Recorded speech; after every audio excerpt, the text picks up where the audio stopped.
Vamos a tener ahora la posibilidad de dialogar con alguien a quien siempre es interesantísimo escuchar. Es Guillermo Oliveto. ¿Cómo estás, Guillermo? Hola, Flor. ¿Cómo va? Consultor, experto en consumo, pero bueno, como toda la gente que tiene, que no es mucha, pero que tiene una mirada interesante y rica sobre el consumo, es un poco sociólogo, un poco economista, un poco antropólogo. De hecho, estás acá, viniste a Proyectar Córdoba, un evento organizado por SEDUC y La Voz. Acabas de dar una charla interesantísima acá en el auditorio de La Voz.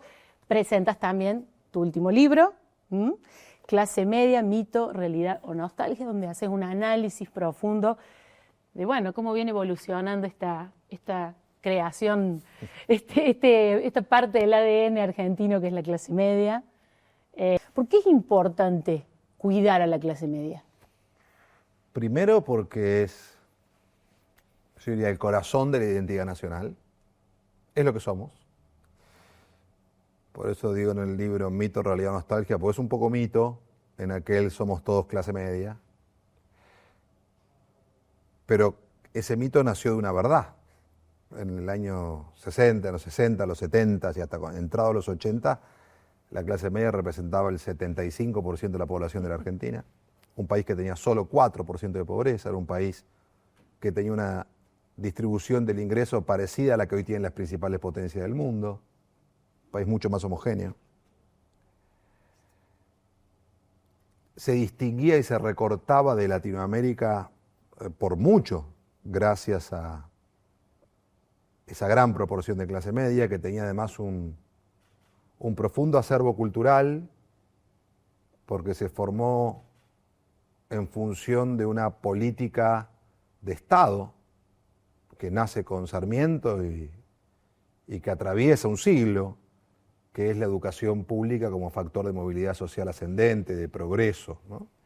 Entonces, la clase media creo que es muy importante defenderla y cuidarla, porque adhiere con un conjunto de valores que le hacen bien a la Argentina y a nuestra sociedad, que empujan al país para arriba, y así lo hicieron. Y esos valores son la educación como vehículo, el trabajo, el esfuerzo y también, si querés, una sana ambición de progreso y de mejora.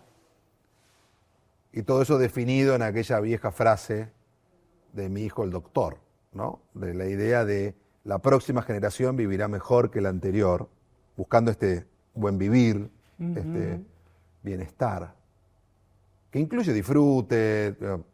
Alguna crítica que me han hecho dice, bueno, pero la clase media no hace todo bien. No, nadie hace todo bien.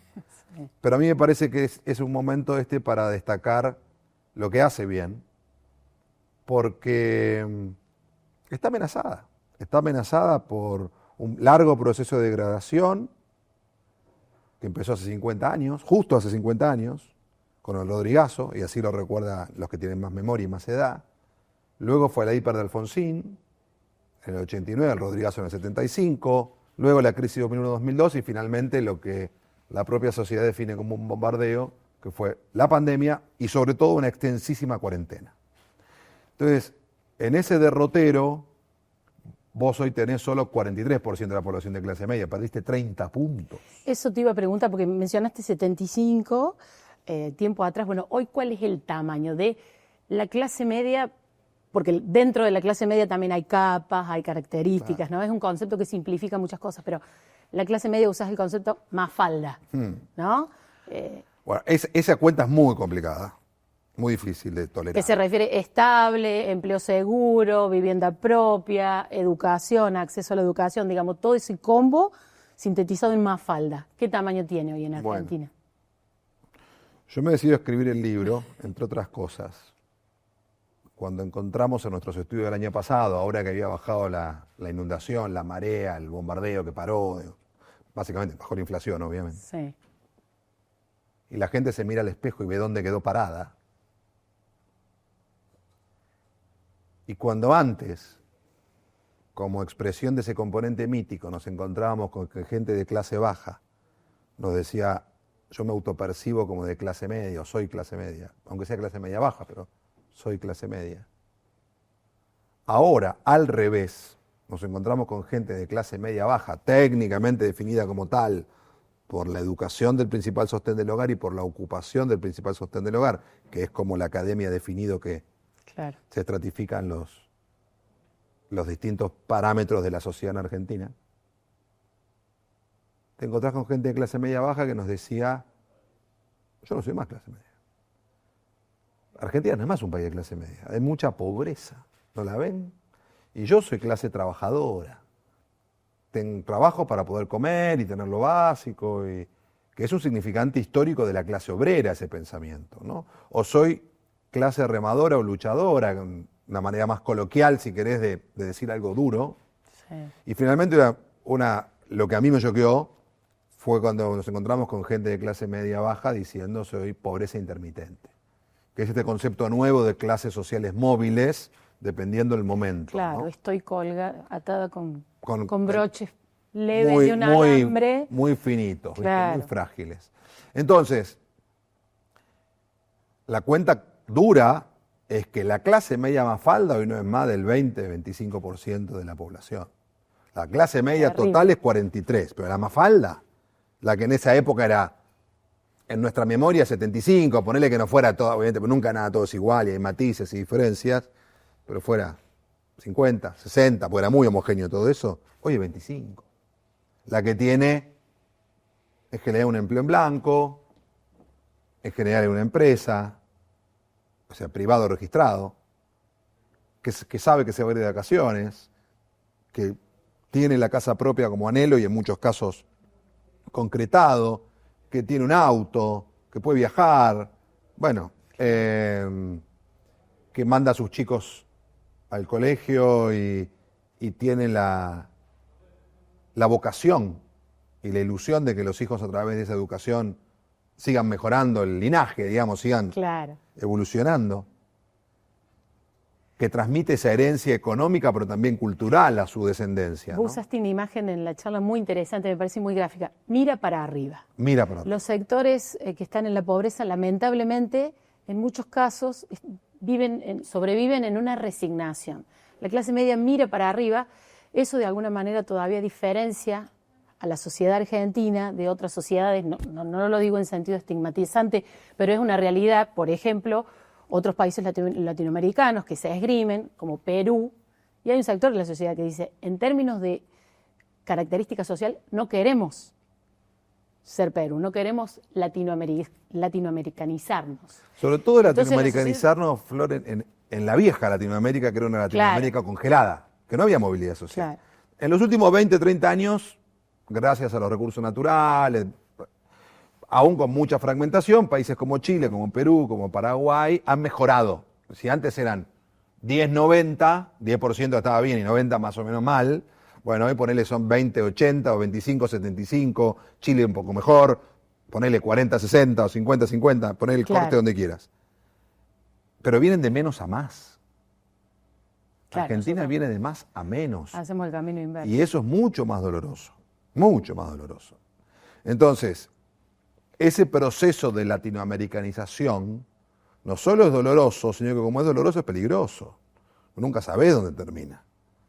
Y yo creo que eso es lo que hay que tratar de, claramente, frenar, evitar, reconstruir una sociedad que recupere, aunque sea una parte de lo que perdió la clase media, que recupere homogeneidad hacia el interior de esa clase media, porque hoy esta clase media baja, que ya no se identifica con ese colectivo social, y lo único que tiene es pánico a caer en la pobreza, y se sostiene en el día a día, Claro. y te dice, acá no hay primeras marcas, acá no sé si hay vacaciones, acá no hay muchos gustos, todos a trabajar, trabajamos para lo básico,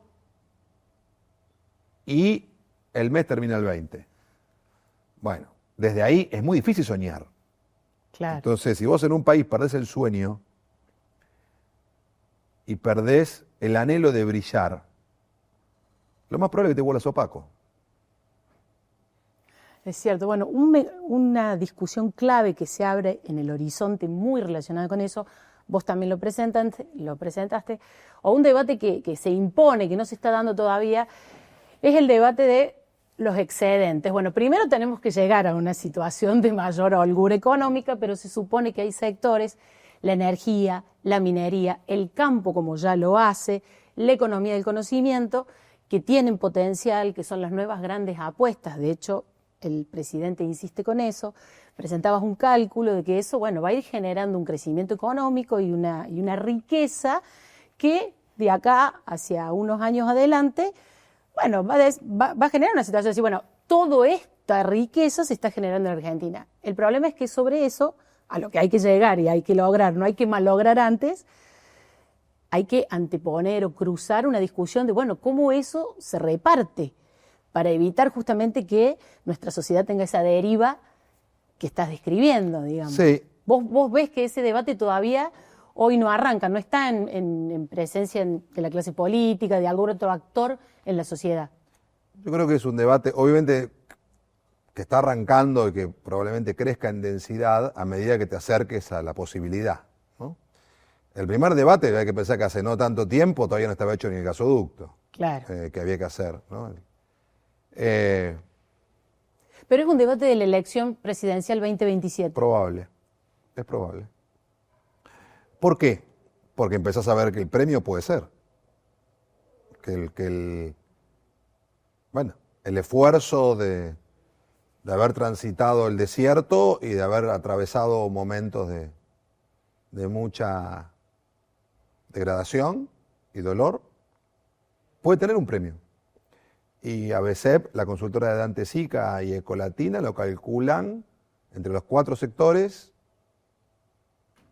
oil and gas, digamos, vaca muerta, petróleo, etcétera, y gas; minería, que incluye oro, plata, cobre, litio; y el agro expandido, haciendo crecer la frontera agrícola; y la industria del conocimiento, software, creatividad y demás, en 80.000 millones de dólares más. O sea, serían 2 campos más por año. Y encima la mitad sin clima. Claro, no dependiendo del clima.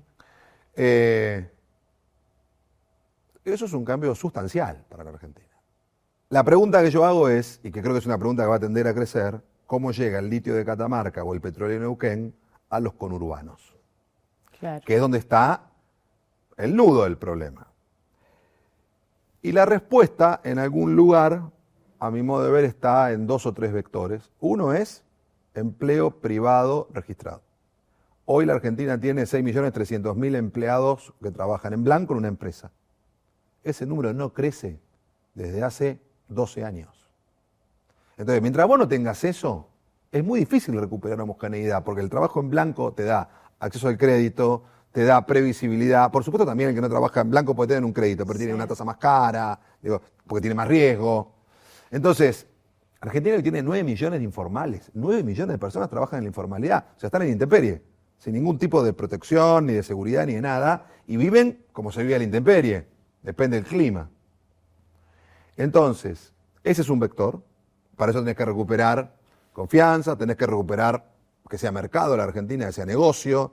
Probablemente para las compañías lo que te están diciendo es: bajame la presión impositiva, claro, bajame la industria del juicio, bajame la carga laboral, bueno, una cantidad de cosas para que el país vuelva a ser más competitivo, más productivo. Tenés que pensar en que no sé si con esos 4 sectores nada más alcanza, que hay otros que es necesario que acompañen. Me gusta una palabra, más que repartir, me gusta articular. Bien. ¿Por qué? Porque la palabra repartir, en otra época hubiera estado bien, quedó muy estigmatizada con la lógica del plan social. Repartir la miseria, repartir lo que no hay, claro, que incluso los argentinos nosotros ya detectamos en el 2021, que decían: no se puede repartir lo que no hay, muchachos, somos cada vez más pobres, ¿no se dan cuenta? Lo que hay que hacer primero es generar, y después ver cómo eso articula una sociedad más homogénea, donde vos puedas recuperar al menos una parte de la clase media que perdiste, al menos una parte de la homogeneidad que perdiste, puedas ir bajando lentamente el nivel de inequidad y puedas lograr subir más gente a un barco de una mejor vida, ¿no? Y todo eso después transforma en un círculo virtuoso. Ahora, eso es una posibilidad que te da el tener los ingresos. Un poco el warning, el alerta es: no está garantizado. Claro, no articulemos algo que todavía no creamos. No, pero y también, si lo creamos, sepamos que lo tenemos que articular. Claro. ¿Por qué? Porque si no, podés tener los ingresos y podés tener una sociedad igual o más fragmentada que la actual.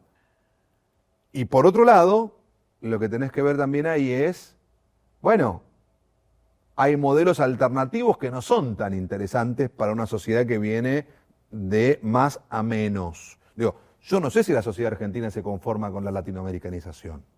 Digamos, si eso es un aspiracional valioso. Lo más probable es que no, a lo mejor no tiene más remedio y vive Claro, ahí. entra en la resignación. Pero no es lo que la puede estimular, no es lo que la puede hacer brillar. Los argentinos históricamente miraban a Europa. Quedamos en Latinoamérica, De vivimos hecho, en Latinoamérica. estamos viviendo el pero fenómeno de dólar un poco más accesible. El que puede sale al exterior. Lo viaja primero que hace. inmediatamente.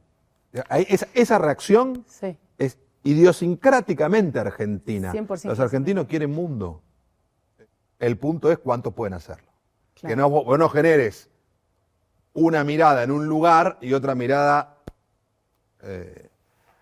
antitética en la otra parte de la población. Porque después, vivir ahí es muy complicado. Exactamente. Y relacionado a eso, te llevo a una pregunta más de la coyuntura. ¿Cómo es la relación hoy, la percepción de la clase media de la motosierra? Una sociedad que votó 56% de la población, icónicamente, simbólicamente una motosierra, a un candidato antisistema, es una sociedad que llegó a ese proceso muy dolida, con mucho enojo, que nace del dolor y con un gran malestar. Y punk, rompan todo.